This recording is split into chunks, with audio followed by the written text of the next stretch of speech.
bus గదులకుంటే మా బతుకు సాగదంట నీ బస్సు గదులకుంటే మా బతుకు నీ ఆరను వినకుంటే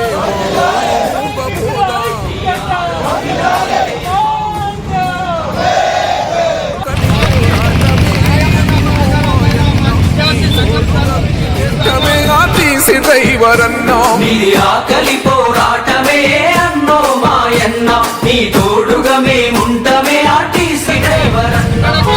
కాదు విద్యార్థులకు తీసుకొని ఈ గాంధీ భవన్కి అయినా సరే అసెంబ్లీకి అయినా సరే ముట్టడిస్తాము మీ డ్రీమ్ ప్రాజెక్ట్ అయినా మూసీలో నిన్ను పొందబెట్టి అయినా మేము సాధిస్తామని తెలంగాణ రాష్ట్రం వస్తే ఉద్యోగం వస్తదంటే తెలంగాణ రాష్ట్రం వస్తే ఉద్యోగం వస్తదంటే నమ్మాము దొరల మాట అయ్యింది అంత జూట నమ్మాము దొరల మాట